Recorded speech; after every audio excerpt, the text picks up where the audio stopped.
Hello, it's Snack from Crow's Nest, and I'm here with a bunch of stats from Deck Devastators 5.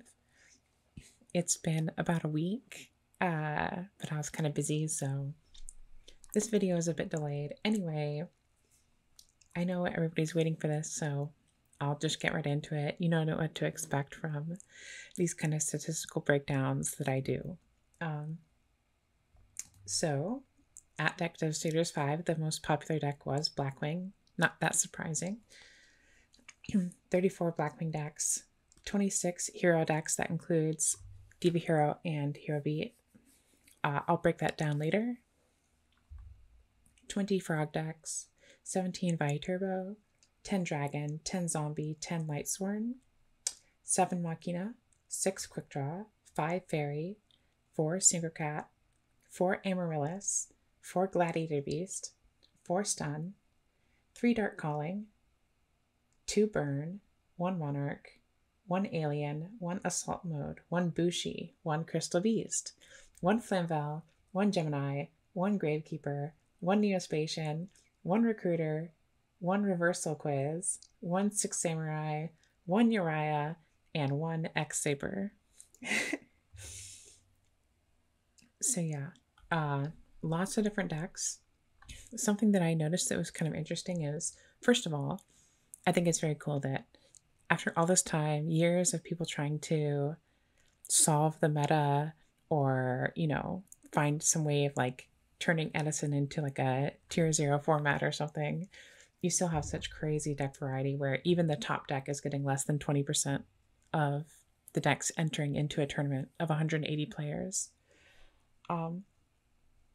But with that said, there are themes that are popular.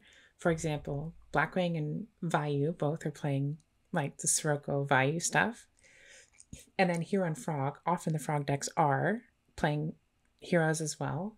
And obviously the hero decks are. So something I noticed is that more than half of the decks are playing either Stratos or Sirocco.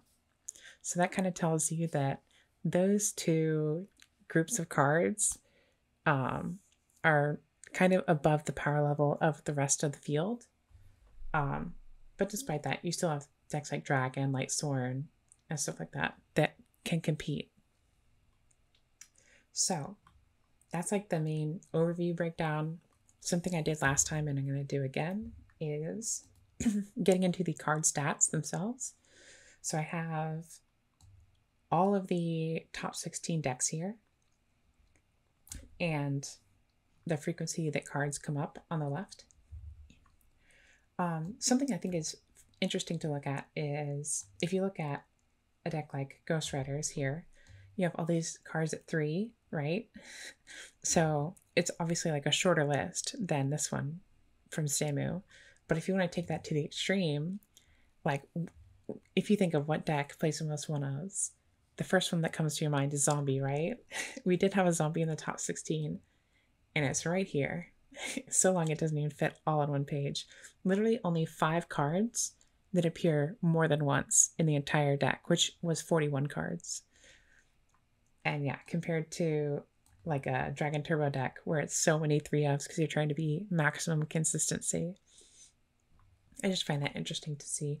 I have the extra decks and the side decks down here as well. But some cards that I thought were very interesting to look at are Vayu and Sirocco right here. They're actually seeing more play than Caius and Raikou now. Which, like, these used to be the most popular cards, but people are really centralizing around this. Vayu Sirocco, like, a lot of the Caius Raikou decks that made it into the top 16 were already playing these anyway because they're Vayu decks, right? We still have Dimensional Prison as our most played card, 24 copies in the main deck among the top 16.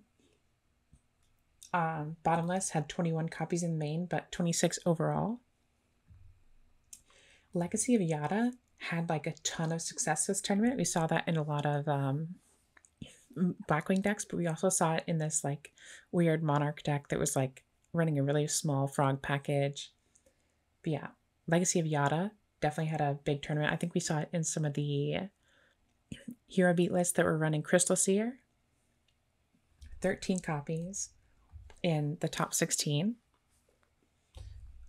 Some other interesting cards. Red Eyes, Darkness Metal is getting played about as much as Gale or Gores or Hamster, which that seems like an uptick to me, at least. And this is, once again, this is only among the top 16. It's not including all 180. But these are the frequency of cards among the most successful players, obviously. So something else that I thought was interesting is if you look at Dimensional Prison, you have 24 copies in the main, 24 total copies. Like, this is the most played card if you are only counting the main deck, right? But if you count all copies, period, Pulling the Rug is the third most played card in the format, despite 0 copies in the main deck. And we'll get into it a bit later, but Frogs didn't have the strongest showing this tournament. And I would not be surprised if 24 copies of Pulling the Rug in the top 16 is a big contributor as to why. And not much further down, Fossil Dyna. 0 main deck copies of Fossil Dyna, but 20 in the side deck among the top 16. That's just like, these numbers are crazy. So those are definitely some of the cards that really stood out to me among the top 16 players.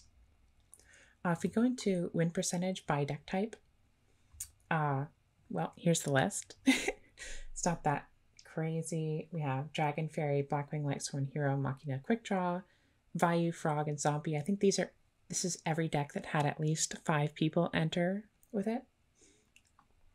Dragons did very well. That was something I noticed on the stream when I was commentating, was we seemed to have a lot of success with dragons, and I think they had also the highest conversion rate, which I have on this slide here.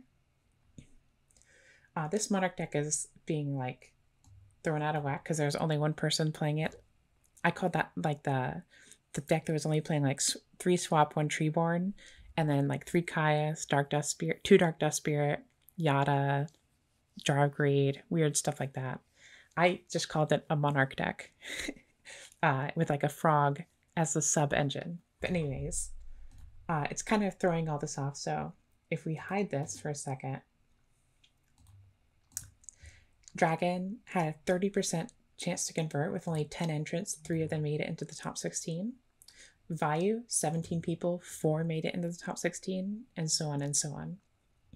Frog had 20 people, and I think, 20 people, and 1 of them made top 16, and it was Ronok. All right, so into the more like deck specific statistics, we have Blackwing. 88% of people were just running pure Blackwings. A lot of them were playing like Yatagarasu and stuff, but still. 3 of them were playing like the Grab for Blackwings, this like hybrid, where you can pitch Vayu or Sirocco to get your graveyard set up faster. And then one of them was playing the Solidarity, triple Solidarity in that build. Dragons, we saw a bunch of different types of dragons. 4 people on Disaster Dragons, like the Mass Dragon, Totem Dragon, occasionally some Warrior Ladies. We had 3 Dragon Turbo, one of which was Ghost Rider, who made top 4.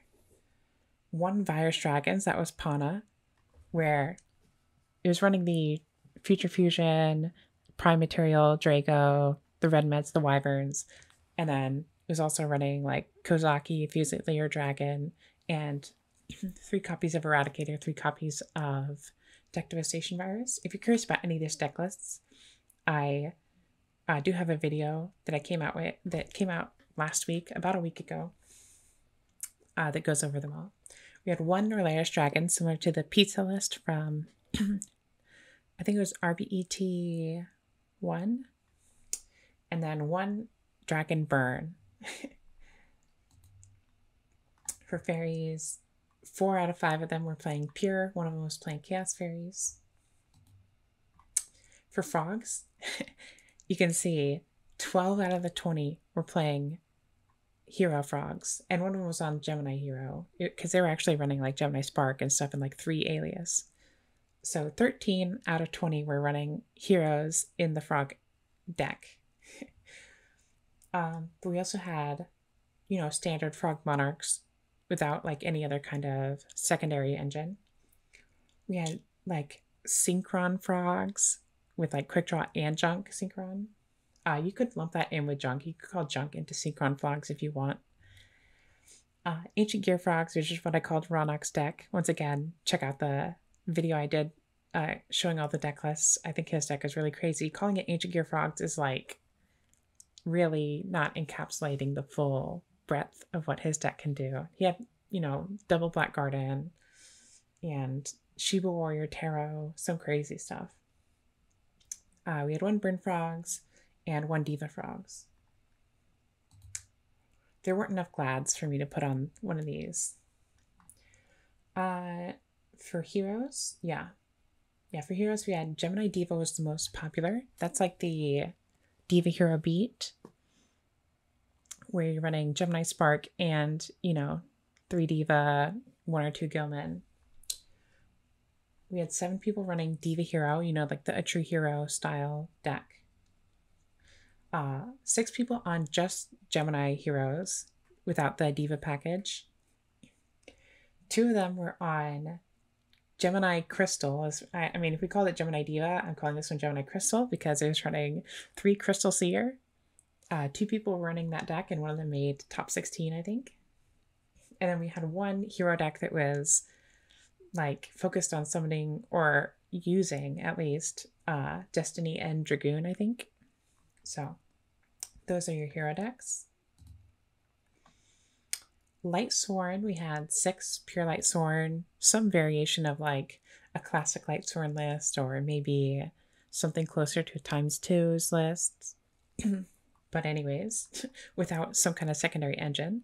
Then we had 3 decks that were running Christia Sworn stuff and 1 Light Sworn Flamvel. The Machina decks were really diverse as well. We had 2 Flip Machina, which is what I'm calling Machina Control. Hamster Raiko, sometimes DD War Lady. 1 Machina Gadget, 1 Debris Machina, and it seemed to take inspiration from Fitz's deck, the Dragon deck, where you have Debris, Snowman Eater, and then Raikos, that kind of stuff. 1 Machine Duplication Machina with a Peacekeeper and Cyber Valley. 1 Ancient Gear Machina and 1 Roid, like, Submarine Roid or Drill Roid, that archetype. Quick Draw, we had 4 people running a pretty standard Quick Draw list. There's some changes here and there, but nothing that gave it its own piece of the pie. 1 Quick Draw Hero, 1 Quick Draw Reptile. For Vayu, this one's interesting. We had 13 people running a pretty standard Vayu list. I think almost all of them were on Double Oppression. A lot of them were on Spirit Reaper. But then we had 3 who are running Return from the Different Dimension, often Chaos Orc as well. I think almost always. These decks were often only on 1 Oppression in the main. And what's interesting about this to me is if you look at these like success rates, essentially, the 3 people who showed up with like the return version of Vayu had a 73% win rate. Now, part of that is just like Samu and Masha being skilled pilots with the deck, but I still find it interesting that they had so much success compared to the rest of the Vayu players. So yeah, 3 Vayu return, essentially. 2 people running Vayu Norlaris, and 1 person running like Elfin Vayu, which is like more aggressive. For Zombie, we had 50% of people running Diva Zombies. 2 people were running Zombie Heroes. 1 person was running the Psychic Zombies or Welladad, and they're running a hero engine as well. 1 Flamvel Zombie and 1 Zombie Plant. So that's pretty much everything. there's not really much else to say. Thank you to everybody who played. Lots of cool stuff. The format continues to morph and, evolve, I guess. That's pretty much all I have to say. So hit the subscribe, I guess. You'll see more videos like this. I do one pretty much after every single tournament. Well, every tournament that I throw at least. And yeah, leave a comment, leave a like, etc. Adios.